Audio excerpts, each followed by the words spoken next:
Então, mais uma vez, eu gostaria de agradecer, né, a Cristina, pelo convite carinhoso que nos estendeu, e na pessoa dela, parabenizar aí a todos os trabalhadores, a todos que estão envolvidos, né, com o Instituto, Hospital André Luiz, que todos eles possam ser fortalecidos aí pela espiritualidade, nesse trabalho de auxílio, de acolhimento, de levar a terapêutica do mundo, mas também a terapêutica do Cristo, junto a esses corações.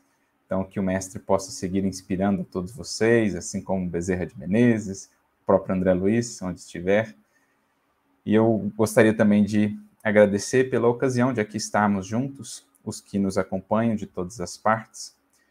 Que seja uma noite proveitosa para todos nós, de reflexões à luz do Evangelho, inspirados aqui por essa figura que, como a Cristina mencionou, é uma figura dessas assim singulares, ímpares na história, pela abundância de sua vida, pela sua produção. É mesmo uma árvore muito fecunda quando pensamos no apóstolo Paulo. Uma árvore que se espraiou aí em diversos ramos, que ofertou à humanidade, não só aqueles do seu tempo, muitos e muitos frutos valiosos do Evangelho. Um coração que soube acolher a semente divina, as palavras de vida eterna, regou-as com muito custo, sacrifícios, lutas imensas, mas por isso mesmo demonstrou a capacidade ou o poder transformador do Evangelho em uma vida. O quanto Jesus pode extrair de um coração que a ele se entrega. Mesmo que tenha esse coração se equivocado, se perdido nos caminhos, nesta presente encarnação, ao longo de séculos, uma vez sinceramente entregue e renovada em Cristo, a sua vida passa a resplandecer. E resplandece essa vida, brilha essa luz, não para que glorifiquemos a personagem em si. Na verdade, é uma luz que nos faz lembrar do Cristo, ou que nos aponta também, acima de tudo, para Deus. Porque essa é a proposta do Evangelho. Brilha a vossa luz, disse Jesus, para que em vendo a vossa vida, em vendo as vossas boas obras, possam as criaturas glorificar a Deus. E quando olhamos para uma vida como a do apóstolo Paulo, nós glorificamos a Deus. Inspirados nessa vida e nessa transformação, nós vemos o quão é grande, o quão infinita a misericórdia que tem cercado os passos de cada um de nós. Não só de Paulo. Não era ele um privilegiado numa visão superficial ou imediatista, pelo contrário. Quis ele demonstrar, e foi ele a demonstração viva, de que essa misericórdia está a envolver-nos a todos. E aqueles que a acolherem poderão expressar aí para o mundo verdadeiros hinos, poemas de renovação. Como diz Emmanuel acerca do Evangelho de Jesus e da sua missão, Jesus, em acolhendo um Paulo, em acolhendo uma Madalena, o próprio Pedro e outros tantos que poderíamos enumerar, quis ele consolidar para todos nós, para a humanidade do porvir, essa compreensão de que o seu Evangelho é o código de ouro das vidas transformadas para a glória do bem. Então, é mais ou menos por esse veio que nós vamos seguir, entendendo o poder transformador do Evangelho nessas vidas que a ele se entregam e que passam a ser convites, portanto, vivos e imperecíveis daí por diante, convites para que despertemos também para a nossa própria caminhada com o Mestre. E o tema que nos foi proposto, então, girando em torno do apóstolo Paulo, traz um enfoque específico. Paulo, o apóstolo de Cristo. Até comentávamos, antes de começarmos aqui a live, Paulo é essa vida tão vasta, tão abrangente, né, que fica difícil, às vezes, a gente tentar contê-la numa exposição de uma hora ou num seminário, porque são tantas as facetas, são tantas as possibilidades de abordagem, mas, ao mesmo tempo, isso nos possibilita novas perspectivas, né? Isso nos possibilita certos enfoques que nos ajudam a analisar esta ou aquela questão, este ou aquele ponto de sua vida e de sua atuação com mais profundidade, buscando, naturalmente, a edificação para cada um de nós, para que a nossa vida também se aperfeiçoe com Cristo. E dentro, então, da temática maior sobre a vida de Paulo, esse recorte que nos foi proposto, o apóstolo de Cristo, é o que nós escolhemos propriamente aqui para nortear a nossa caminhada de reflexão. Paulo, o apóstolo de Cristo. Em especial, essa palavrinha apóstolo será o nosso mote de reflexão nessa noite, para entendermos o que é de fato o apóstolo. Qual o processo de construção do apóstolo? O que se espera, ou qual a função, qual a grande missão de um apóstolo? É esse o enfoque que nós vamos trazer, naturalmente enriquecidos ou amparados aqui pelas contribuições valiosíssimas do nosso querido Emmanuel, que nos trouxe, com o livro Paulo Estevão, todo um manancial de reflexões, de informações, que nos ajuda a compreender como se dá a construção do trabalhador do Cristo, do trabalhador fiel de Jesus. Porque, como já mencionado aqui, Saulo transita numa encarnação da condição de adversário, de perseguidor, para a condição de apóstolo, que seria, digamos assim, um ápice de comunhão e de fidelidade ali com o Mestre. Então, é uma longa jornada. Nós costumamos dizer, muito mais longa foi a jornada interna do apóstolo Paulo do que se somássemos ali toda a caminhada que ele fez em suas viagens, em suas jornadas apostólicas. Nós veríamos que a sua jornada interna foi muito mais vasta, foi muito mais onerosa em termos de aplicação, de energia, de esforço, do que aqueles tantos, milhares de quilômetros que ele percorreu ali pela região da Turquia, né? Ele caminhou muito naquela região que hoje é a Turquia, no entorno do Mediterrâneo, a própria região ali de Israel, mais acima, Antioquia, onde hoje é a Síria, toda aquela região no entorno do Mediterrâneo, depois adentrando a Europa também, Macedônia, Filipos, Corinto, depois Roma, ele chega aí até a Espanha, enfim, milhares e milhares de quilômetros percorridos em 3 viagens principais, as chamadas viagens apostólicas, mais aquela viagem que ele fez até a Espanha, não considerando aí a sua ida também até a Roma, né? Ele foi navegando ali como prisioneiro. Então, foi uma longa distância percorrida, mas maior foi a jornada interna. Saindo da condição de um adversário, que foi então resgatado pela misericórdia do alto, e chegando à condição de um apóstolo. E nós vamos tentar entender então, com o auxílio do Espiritismo, o que é o apóstolo, para entendermos também o que é essa jornada preparatória ou de construção do apóstolo.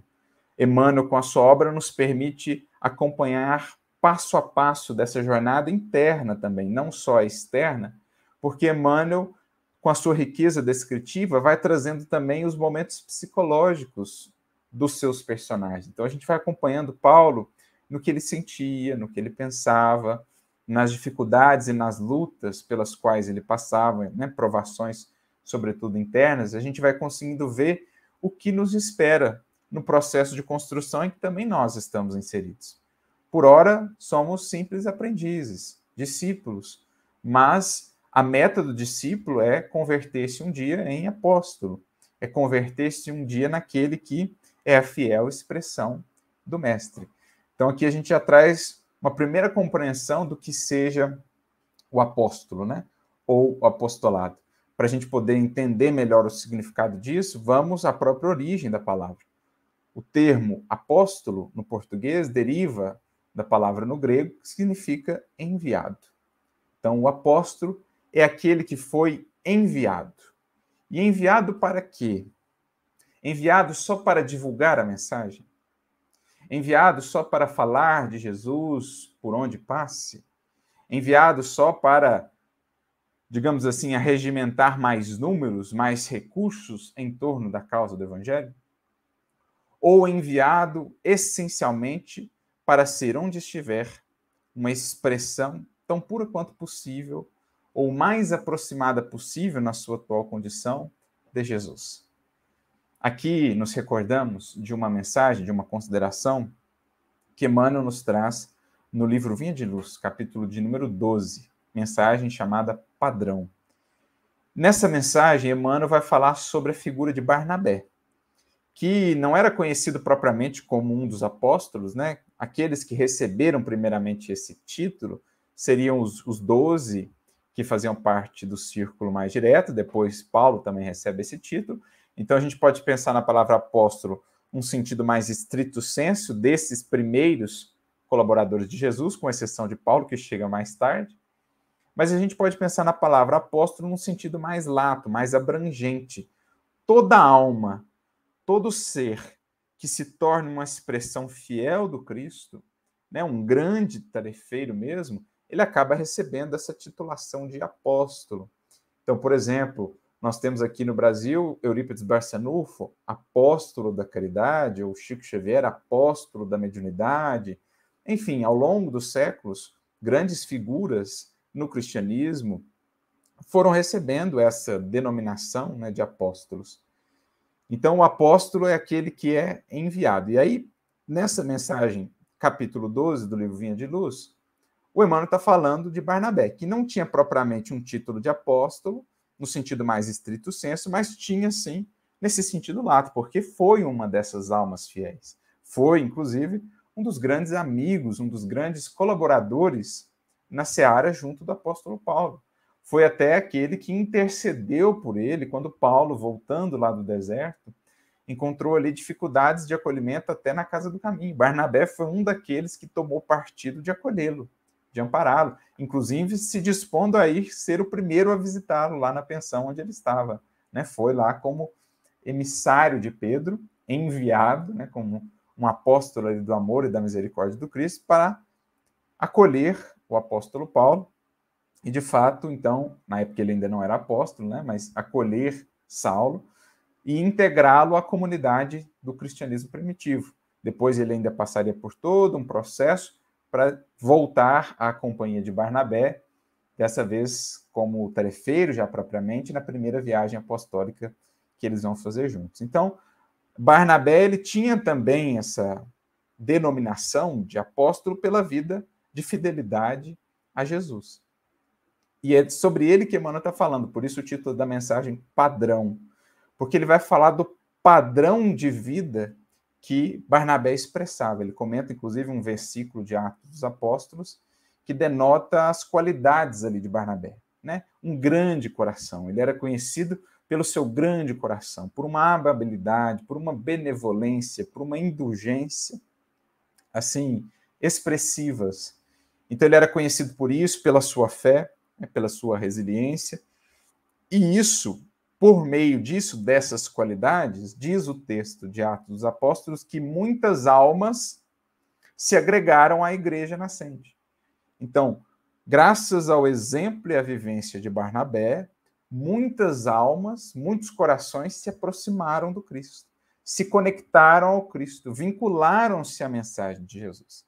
E aí que Emmanuel toma a deixa para o seu comentário, dizendo, olha, nos serviços do cristianismo, ao longo dos séculos, nós temos tido muitos sacerdotes, exegetas, teólogos, pregadores, mensageiros, emissários, etc. E isso não significa, assim, né, alcançar uma dessas posições ou efetuar uma dessas ações, não denota, assim, necessariamente um grande esforço, sobretudo o interno. Às vezes o indivíduo já tem habilidade intelectual e será ali um exímio manejador dos textos bíblicos, como um exegeta, ou passa por todo o processo de formação, vira um sacerdote, ou utiliza-se dos seus recursos ali de oratória, de eloquência, para ser um teólogo ou um pregador, mas não necessariamente esse cargo em si, essa função, denotará que o indivíduo está realmente integrado a Jesus, ou alcançou toda a finalidade do Evangelho. No entanto, acrescenta Emmanuel, unir almas ao Senhor é tarefa para a qual não se prescinde da atuação do apóstolo. Então, Emmanuel faz aí uma distinção essencial. Podemos ter muitos exegetas, pregadores, sacerdotes, no nosso caso da doutrina espírita, médiuns, dialogadores, né, ou doutrinadores, poderemos ter muitos desses companheiros e companheiras nas fileiras cristãs, no espiritismo ou fora do espiritismo. No entanto, essa função não necessariamente alcança, digamos assim, ou leva o indivíduo a cumprir as finalidades maiores quando a gente abraça o evangelho, que é de realmente, por meio da nossa vida, integrar, atrair outras vidas para o Cristo. E quando a gente fala atrair para o Cristo, não estamos falando de conversão de rótulo religioso, estamos falando de vivência de princípios. Então, o apóstolo, independentemente da outra função que ele venha a ter na seara cristã, se ele é um pregador, ou se ele é um estudioso, ou se ele é um passista, ou se ele é um médium, enfim, o apóstolo, e eles são mais raros, né, ele é aquele que já alcançou um tal estado de comunhão com o mestre. A presença do mestre já se reflete tão profundamente nele que ele ganhou, que ele possui agora, não ganhou, né, conquistou juntamente com Jesus essa possibilidade de unir almas ao Senhor. Ele, como ninguém, tem essa validade de imantação, há um magnetismo, há algo que irradia do apóstolo, que contagia, que envolve outras vidas, mesmo passados séculos. A Cristina mesmo comentava o entusiasmo que a gente percebe nas cartas de Paulo. Primeira vez que eu as li, nesta encarnação, pelo menos, eu fiquei fascinado, encantado, porque parece que aquelas palavras eram vivas, né? A gente consegue sentir ali uma tamanha fidelidade, uma tamanha devoção, um amor sincero naquilo que ele fala, uma verdade profunda, é que você consegue sentir esse entusiasmo do apóstolo. Então, o apóstolo é aquele repleto de entusiasmo, mas não entusiasmo superficial, não aquele que é deslumbramento, que é ilusão, não. O real sentido da palavra é entusiasmo. A palavra entusiasmo vem do grego também. E ela significa, no fundo, em Deus. Ela deriva dessa composição em Theos, que significa em Deus. Então, aquele que está entusiasmado, aquele que transmite esse entusiasmo, que contagia outras almas, é aquele que está em Deus. É aquele que está conectado profundamente nas raízes do seu sentimento a essa fonte nutritiva, essa fonte que nutre e mantém a sua alma. É aquele por meio do qual flui a seiva do Cristo. Então, esse é o apóstolo. Para unir almas ao Senhor, diz Emmanuel, não se prescinde do apóstolo. Pregadores, sacerdotes, médios, etc., poderemos ter muitos, mas apóstolos são ainda raros. Mas são aqueles que, por onde passam, deixam um rastro de transformação em outras vidas, conseguem levar consigo, atrair consigo para o bem, para a luz, muitas e muitas almas, no seu tempo e além do seu tempo, na continuidade aí das repercussões, dos ecos de sua atuação, séculos afora. E por isso que ainda hoje estamos aqui a estudar sobre Paulo, o apóstolo de Cristo, estamos aqui a falar dessa força viva que sentimos nos seus escritos, que foi ainda amplificada para nós espíritas por meio de Paulo Estevão, é esse entusiasmo. É essa alma que desenvolveu com Jesus uma habilidade de imantar outros corações, de ligar outros corações a Jesus. Isso nos auxilia a entender melhor o significado do apóstolo, aquele que é enviado. Enviado não só para pregar, não só para falar de Jesus, não só para divulgar livros e etc., ele é enviado para, por meio de sua vida, aproximar outras vidas das finalidades mais sublimes da existência, da criação divina. Ele, por onde passa, faz com que as criaturas sintam-se mais atraídas, pelo menos mais curiosas ou interessadas pela luz, pela verdade, pelo amor, por aquela força misteriosa que identificam naquela vida e que não sabem, a princípio, explicar. Aliás, foi o que o próprio Saulo passou. Ele, quando ainda na condição de perseguidor, não conseguia muito bem entender aquela postura dos cristãos que ele perseguia. Um deles, em especial, o incomodou profundamente, porque, na verdade, mexeu profundamente com ele, que era Estevão. Ele não conseguia entender aquela serenidade nos olhos de Estevão no dia, no momento do apedrejamento. Aquilo mexeu com as estruturas internas dele, pôs em xeque tudo que ele acreditava ser o serviço de Deus ou estar a serviço de Deus, em comunhão com Deus. Ele foi vendo que ele se deparou com uma força até então desconhecida, porque Estevão era um apóstolo. E a sua vivência, o seu testemunho foi um dos elementos primordiais para a própria adesão mais tarde de Saulo ao cristianismo. Por mais que ele negasse, Estevão mexeu profundamente com ele. E foi, digamos assim, o último empurrãozinho de Jesus para que ele pudesse se encaminhar num caminho sem volta ali até a sua conversão e a sua entrega ao evangelho.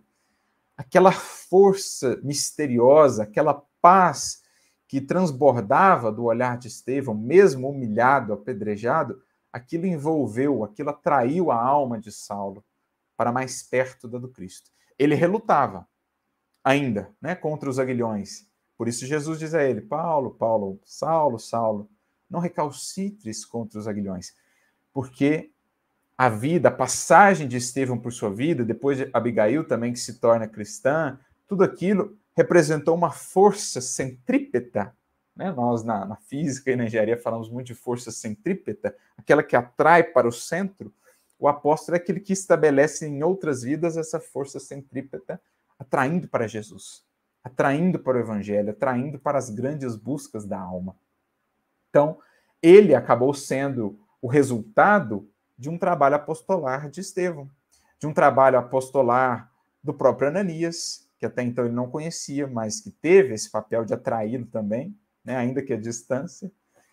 Ele foi produto disso, ele se tornou um desses, e depois, certamente, a sua vida ao longo dos séculos veio também produzindo muitos discípulos e também apóstolos, porque nessa consideração, nessa definição aqui, a gente já começa a entender que o apóstolo é o discípulo aperfeiçoado. O apóstolo é o discípulo que já tem muito tempo de caminhada com Jesus, de experiência, de profundidade, de contato, de comunhão com o Mestre, a ponto de refletir cada vez mais o Mestre. E aí ele passa a ser enviado, então, por Jesus para que, evangelizando com a própria vida e também com as palavras, mas sobretudo com essa força que ele irradia de si, ele possa vincular outros corações aos propósitos mais nobres da vida. Então, isso é o apóstolo. Né? O Emmanuel tem uma mensagem muito interessante, que está no livro Fonte Viva, capítulo 57, intitulada Apóstolos, em que ele vai descrever o que é o apóstolo. E ele comenta, inclusive, um versículo de Paulo, na sua primeira carta aos Coríntios, capítulo 4, versículo 9, quando Paulo diz assim: porque tenho para mim que Deus a nós, apóstolos, nos pôs por últimos, como condenados à morte, pois somos feitos espetáculo ao mundo, aos anjos e aos homens. Olha a definição de Paulo do apóstolo, né? Eles são colocados por último, porque o apóstolo é aquele que já entendeu com Jesus que ele vai ser o último a exigir, o último a esperar, o último a cobrar, o último a julgar. Ele vai ser o primeiro a servir, mas o último a esperar qualquer retribuição, qualquer reconhecimento. Então ele vai para os últimos lugares, atendendo àquela própria orientação do mestre, né? Aquele que se eleva a si mesmo será rebaixado, aquele que se rebaixa será elevado. Então ele busca as últimas posições, porque ele quer ser o último a receber qualquer facilidade, qualquer isenção de luta, pelo contrário. Ele será o primeiro a servir, mas o último a exigir e a esperar qualquer coisa. Então, Deus, a nós apóstolos, nos pôs por últimos, como condenados à morte, porque ele está disposto diariamente a morrer naquilo que ainda tem de imperfeição, a deixar morrer aquela parcela de si mesmo que não coaduna com o evangelho, para que nele passe a viver cada vez mais o Cristo. Porque é o que Paulo diz mais adiante: já não sou mais eu quem vive, é o Cristo que vive em mim. Então, o que era eu, o que era cristalização da personalidade, o que era interesse pessoal, o que era egoísmo, o que era vaidade, isso tudo vai morrendo.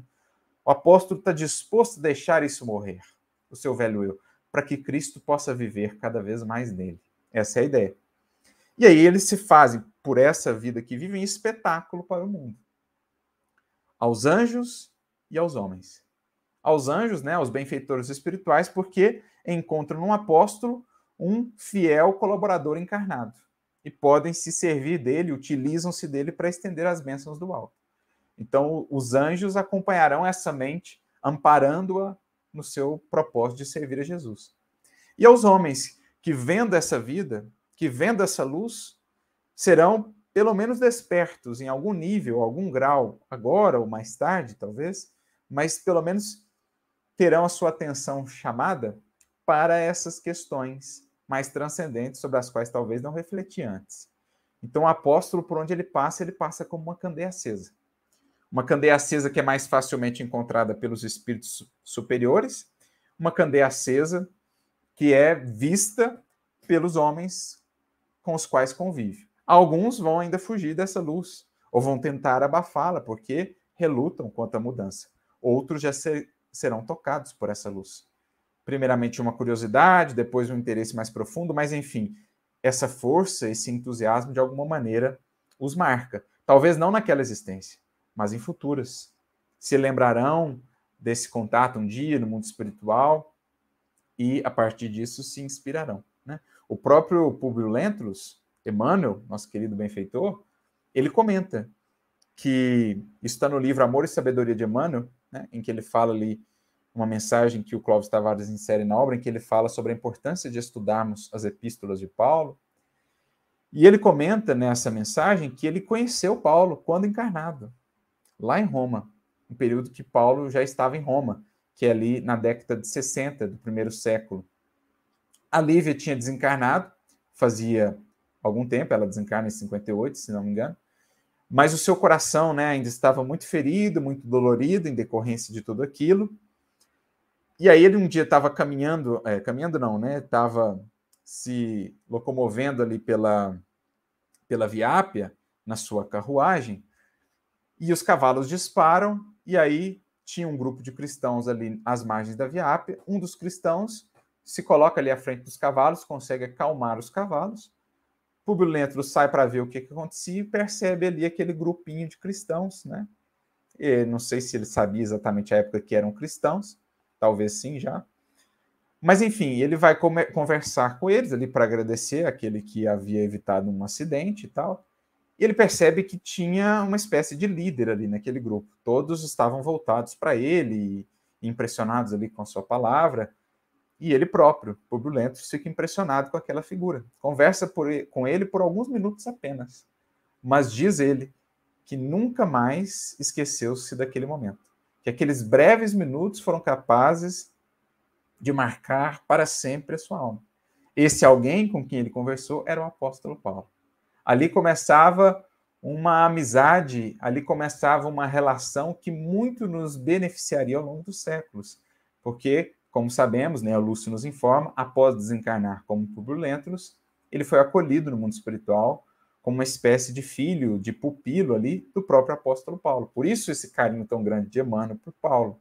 Por isso ele fala tanto sobre ele, comenta os seus textos, porque desde aqueles tempos iniciou-se essa amizade em que Paulo tem sido uma espécie de tutor, de orientador espiritual de Públio Lentulus, de Emmanuel, inclusive no seu processo de regeneração.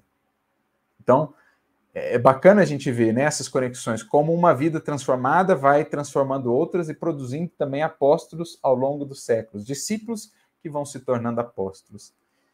Então, o espetáculo aos anjos e aos homens. E aí, ao comentar, o Emmanuel diz assim, né, que o apóstolo, ele é o educador por excelência. Fundamentalmente, a tarefa tanto do evangelho quanto do espiritismo é educar. Educar no sentido amplo, no sentido profundo. Educar e despertar as potências divinas do ser. Desenvolver, sim, intelecto, raciocínio, mas também sentimento, sensibilidade, vontade, enfim, todas as potências do ser. Evangelho e espiritismo caminham juntos nesse propósito essencial. Kardec era um educador também nato, por excelência, por isso também era um apóstolo. E Jesus, não precisamos nem comentar, né? Então, o apóstolo é o educador por excelência. Nele residem a improvisação de trabalho e o sacrifício de si mesmo para que a mente dos discípulos se transforme e se ilumine rumo à esfera superior. Então, o apóstolo, que já é o discípulo mais maduro, já tendo percorrido mais tempo de jornada e profundidade de comunhão com Jesus, ele, por meio do trabalho e do sacrifício, né, da demonstração do sacrifício em si próprio, vai iluminando a mente dos discípulos, que por sua vez atuarão junto à multidão, aos corações que ainda sequer despertaram. Aí a gente tem essa escada, digamos, de solidariedade, de colaboração, em que os que vão mais à frente atuam amparando, iluminando os caminhos para os que vão um pouco mais atrás, e assim sucessivamente a misericórdia divina vem alcançando a todos os seres, começando lá pelos espíritos puros, sublimados, que estão em perfeita integração com ele, numa escada de Jacó, numa escada descensional, digamos assim, alcançando a todos os seres por meio dos laços de solidariedade e de amor. Então, o apóstolo, ele tem essa função. Ele enumera aqui vários outros atores, né, da nossa vivência social, da nossa vivência aqui em sociedade: o legislador, o administrador, o sacerdote, o artista, o pensador, o guerreiro, né, ou o militar, o operário, cada um com uma função mais específica ali, mas de um modo geral mais voltada para as questões ainda do mundo. Ao passo que o apóstolo, ele aponta realmente para as questões do espírito. Por isso ele continua mais à frente, né? Os apóstolos, porém, né, em contrapartida a todos esses que foram citados antes, são os condutores do espírito. Então, o apóstolo, o grande papel dele no mundo é ser um canal de expansão do céu na terra. Um canal de veiculação das luzes da espiritualidade no mundo. Então, ele faz a ponte, ele faz a conexão entre o mundo espiritual superior e a terra propriamente, o mundo em que estamos inseridos, para que gradualmente as luzes do mais alto possam encontrar espaço, possam se encaixar ou se estabelecer no mundo em que estamos. Então, o apóstolo, ele é uma porta aberta para com o céu. Por isso ele é enviado, né? Porque onde ele vai, ele está cumprindo essa função, esse mistério de que foi incumbido de ser um mensageiro dos céus, de abrir novos horizontes para as mentes ainda muito vinculadas ou voltadas para o mundo. Em todas as grandes causas da humanidade, eles são instituições vivas do exemplo revelador, respirando no mundo da causa ou das causas e dos efeitos, oferecendo em si mesmos a essência do que ensinam. Então, nós, enquanto discípulos, muitas vezes vamos falar da essência, mas ainda não conseguimos oferecê-la tão integralmente em nossas vidas. Já é um passo, já estamos falando dela, já estamos demonstrando algo dela, mas no apóstolo a gente já tem essa essência mais presente. Já há uma coerência mais estreita entre o que se fala e o que se faz. Essa é a vida apostolar. Oferecendo em si mesmo a essência do que ensinam, a verdade que demonstram e a claridade que acendem ao redor dos outros. Claridade que acendem ao redor dos outros. Então, é a candeia que vai caminhando pelo mundo. E aí, mais adiante, ele diz assim: neles surge a equação dos fatos e das ideias. Então, no apóstolo, congregam-se não só as ideias, mas agora fatos. Ideias concretizadas em fatos. Ideias materializadas no mundo. Realização, portanto. Então, nele surge essa equação, essa igualdade entre fatos e ideias, de que se constituem pioneiros ou defensores através da doação total de si próprios a benefício de todos. Por isso, passam na terra trabalhando e lutando, sofrendo e crescendo sem descanso, com etapas numerosas pelas cruzes da incompreensão e da dor. são o fermento espiritual que leveda a massa da humanidade. É assim que Emmanuel se refere aqui aos apóstolos, né? Então, assim, a gente já consegue entender um pouco mais esse título que ele alcança e o porquê dessa vida ser motivo de análise, de estudo para nós ainda hoje. O que está por trás disso? O que explica uma vida atrair assim tanta atenção, mesmo passados tantos séculos? Talvez sobre poucas personalidades na história da humanidade tenha se escrito tanto sobre, ou como se escreveu sobre Paulo e seus escritos e as suas cartas. Talvez Jesus, né? Certamente Jesus, talvez a primeira aí, certamente, na verdade, não é nem talvez, certamente Jesus a primeira posição, mas Paulo, sem sombra de dúvidas, especialmente aqui no Ocidente, é uma dessas vidas sobre as quais mais se falou, porque era esse fermento espiritual, essa força viva que atuou não só no seu tempo, mas segue atuando séculos afora, porque trata das coisas do espírito, e as coisas do espírito o tempo não consome. A ferrugem, a traça não destroem. Segue ecoando essa mensagem, assim como a de Jesus, o que ele trouxe de contributos, de desenvolvimento ali em torno da mensagem de Jesus, segue ecoando, porque trata dessas questões que transcendem o próprio tempo. Só que uma coisa é chegar à condição de apóstolo e desenvolver toda a atuação ali que ele teve enquanto apóstolo. Outra coisa é o processo até lá, a jornada, as lutas, as dores. Primeiro o despertar, iniciando ali o caminho como discípulo, como aprendiz, todo o mergulho íntimo, profundo, por identificar em si aquilo que ainda empane a luz de Jesus na sua vida, aquilo que ainda seja entrave ou obstáculo à maior expressão de Jesus em sua vida. Tudo isso ele foi fazendo anos a fio, num trabalho profundo que demandou dele muitas lágrimas, muito empenho, muita disciplina, muito sacrifício, para que então ele pudesse chegar à condição do apostolado. Aí sim, enviado mais propriamente ao mundo para imantar corações a Jesus Cristo. Por isso, a gente se recorda aqui de um trechinho que está no livro Paulo Estevão, que é um momento muito marcante assim, para a trajetória de Paulo. Por quê?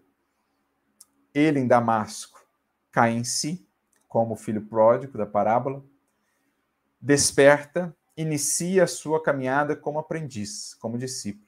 E aí vai entretecer, vai desenvolver ali toda uma jornada íntima por descobrir-se e por identificar ainda as suas imperfeições.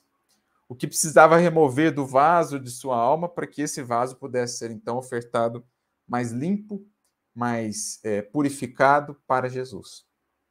Aí ele passa os 3 anos lá no oásis de Dan, no deserto, ele volta ali para Jerusalém, tem o primeiro contato ali com os apóstolos após a sua conversão, é orientado por Pedro a ir para a sua cidade natal, antes de iniciar propriamente um trabalho ali de divulgação e tal. Ele fica mais 3 anos lá em Tarso, depois de ter sido, digamos assim, quase que deserdado pelo pai, né? O pai, infelizmente, não consegue compreender a sua conversão.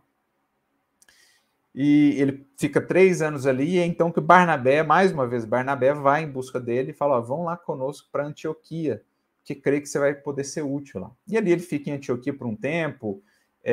Quando ele vai iniciar as atividades de fala, ele nem consegue falar mais, começa a gaguejar, tem dificuldade, e ele entende que ainda não era o momento, começa a fazer ali, enquanto fazia suas tendas, começa a chamar as pessoas para estarem com ele, né, enquanto ele mexia ali no tear, e assim ele foi fazendo amizades, assim ele foi se preparando, né? E aí, ele vai mais uma vez para Jerusalém, junto com Barnabé, atendendo a um pedido de Pedro, e ele identifica ali as dificuldades na casa do caminho, né? E aí que ele tem a ideia de expandir realmente o cristianismo para além ali de Israel, para além do judaísmo, expandir o cristianismo para os gentios e tudo mais, pela própria preservação do cristianismo. E aí, quando eles estão voltando para Antioquia, eles deliberam sobre o início das viagens apostólicas. Barnabé apresenta isso para os representantes, os anciãos ali da comunidade de Antioquia, e, enfim, aprova-se esse intento, de realmente saírem agora mundo afora, levando a mensagem do Cristo em busca de mais e mais corações para essa causa da luz, para essa causa do amor. E nesse momento da reunião ali, da aprovação, a espiritualidade se manifesta também. A Antioquia tinha os fenômenos mediúnicos, voz direta, também comunicação dos espíritos, por meio de psicofonia, né? Não era o termo usado à época, mas os profetas ali davam vazão ao Espírito Santo, como se chamava. E aí o Espírito Santo realmente diz, olha, separem Barnabé e Paulo para essa finalidade. E isso foi muito marcante para o coração de Saulo à época ainda, né? Porque ele entende que ali, enfim, ele havia recebido esse aval. Como discípulo, ele havia se construído anos a fio, com imensas lutas, muita renúncia, muita humildade para reconhecer os erros, para renovar-se. E agora ele era enviado, ele seria, juntamente com Barnabé, enviado. Então ele sentia que havia recebido um aval, havia recebido um selo, de certo modo, de aprovação do alto, dizendo, olha, você está no caminho certo, siga por aí. Vamos trabalhar, vamos expandir o trabalho. E aí Emmanuel registra isso dizendo da seguinte maneira, né? Aquela recomendação superior, aquela voz que provinha dos arcanos celestes, ecoou no coração do ex-rabino como um cântico de vitória espiritual. Então, coração que está preparando-se para o apostolado, depois de muito tempo de discipulado fiel ali, de transformação verdadeira, portas adentro do coração, é aquele que sente soar dentro de si um cântico de vitória espiritual. De vitória não sobre os outros, como antes ele pensava ou queria, não de converter a outros, de forçar a outros a pensar assim ou assado, mas um cântico de vitória sobre si. Vitória sobre a culpa, vitória sobre o remorso, vitória sobre o orgulho, vitória sobre a vaidade. Um cântico interno, aquilo ecoou profundamente, o chamado para que eles fossem de fato enviados. Sentia que acabava de atravessar imenso deserto para encontrar de novo a mensagem doce e eterna do Cristo. Então, para chegar ao apostolado, para realmente podermos contribuir com Jesus enviados no mundo, levando a sua mensagem, unindo corações aos seus princípios, é preciso cruzar o nosso vasto, agreste deserto interior. Como lá na passagem do Grande Sertão Veredas, né, o liso de Sussuarão, cruzar aquele deserto íntimo demanda muito propósito, muito empenho do ser. E é fundamento básico para uma vida apostolar. O vencer-se a si mesmo para que então haja em nós, de fato, mais espaço para o Cristo e menos espaço para o velho eu. Por conquistar a dignidade espiritual, só experimentara padecimentos, desde a cegueira dolorosa em Damasco. Ansiara por Jesus.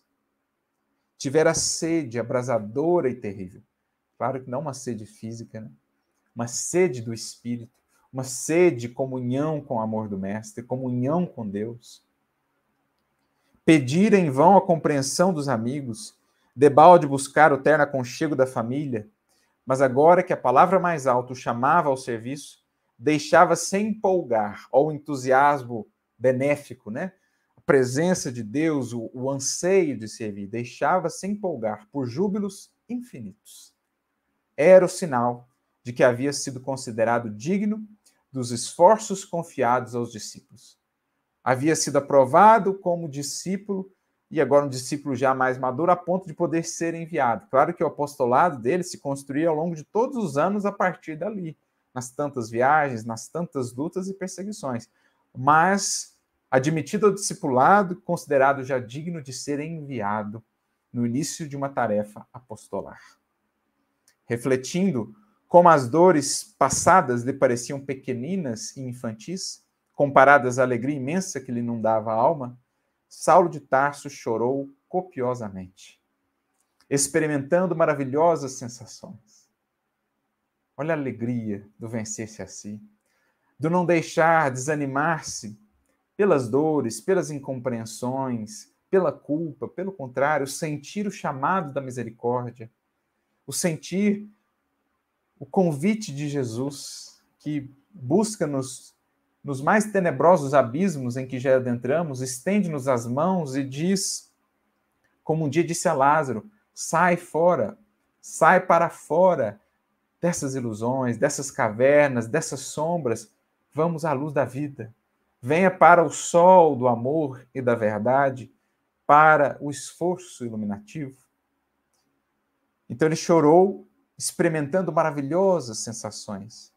Nenhum dos irmãos presentes, nem mesmo Barnabé, poderia avaliar a grandiosidade dos sentimentos que aquelas lágrimas revelavam. Tomado de profunda emoção, o ex-doutor da lei reconhecia que Jesus se dignava de aceitar suas oblatas de boa vontade, suas lutas e sacrifícios. Porque agora não tinha mais ele a oferecer títulos, prestígio, influência política, né? O que tinha ele a oferecer agora? E era o que Jesus esperava há muito. Boa vontade, lutas e sacrifícios. Era o que ele depositava agora aos pés do Mestre. E Jesus se dignava a aceitar. Esse é o que entendeu o início de uma vida apostolar, a maturidade de uma vida discipular, de discípulo, que o que de mais precioso nós podemos ofertar a Jesus é a nossa boa vontade, a nossa vitória sobre nós mesmos e a perseverança ante as lutas e os sacrifícios necessários. O Mestre chamava-o e, para responder ao apelo, iria aos confins do mundo. Esse é o apóstolo Paulo. O Mestre o chamou. Depois dessa longa jornada pelo seu deserto, o Mestre o chamou para enviá-lo na tarefa apostolar. E para atendê-lo, ele iria aos confins do mundo, aos confins de si mesmo, às lutas mais ásperas. E o fez. E por isso, marcou os séculos, marcou a história do cristianismo, marcou a história de cada um de nós que temos sido beneficiados por essa vida que transformou a outras tantas, inclusive a nossa própria. Então, para a gente pensar em apóstolo, seja Paulo, seja Chico, ou seja Eurípides, ou seja o apóstolo que for, Madalena ou qualquer outro, lembremos-nos do processo, para que não nos fixemos na figura iluminada, no ser santificado, esquecendo-nos do quanto lhe custou santificar-se, para ser enviado, para ser chamado e considerado digno da tarefa. Tem uma frase muito bonita no livro de Atos dos Apóstolos, que está registrada lá no capítulo 19, versículo 11, em que o texto diz, né, Lucas, e Deus, pelas mãos de Paulo, fazia maravilhas extraordinárias. Deus, pelas mãos de Paulo, fazia maravilhas extraordinárias. E Emmanuel vai comentar isso no livro Caminho, Verdade e Vida, capítulo 74, a mensagem intitulada Mãos Limpas. E ele diz assim, muitos são aqueles que fixam-se na figura santificada do apóstolo, nas maravilhas por ele operadas. Na verdade, não por ele, que Deus operava por meio dele. Agora, raros são aqueles que pensam no quanto lhe custou purificar as mãos. Deus fazia maravilhas extraordinárias por meio de suas mãos, mas quanto lhe custou purificar essas mãos, ou esse coração, ou aqueles olhos, para que Deus, para que o Cristo pudessem utilizar aquele ferramental, aquela instrumentalidade para expandir o amor. Esse é o processo de construção do apóstolo, aquele que se entende, sobretudo, como um instrumento, como um vaso, que é chamado, sobretudo, a ofertar a Jesus, ofertar a Deus um recipiente purificado, porque então Jesus ou Deus saberão se servir de nossas possibilidades para estender o seu amor e a sua misericórdia pelo mundo. Seremos então enviados para, por onde passarmos, acendermos, distribuirmos essas luzes, contagiarmos a outras vidas com o entusiasmo que marca a vida daquele discípulo que, enfim, se entregou ao Mestre na condição de uma vida apostolar. Que Jesus, que o exemplo de Paulo, portanto, possa nos inspirar e que, como ele, não fraquejemos, né, não desanimemos ante o imenso trabalho por purificar as nossas mãos, porque, uma vez purificados, Deus e o Cristo saberão nos utilizar para estender e expandir no mundo a eterna mensagem do Evangelho. A todos, muita luz e muita paz.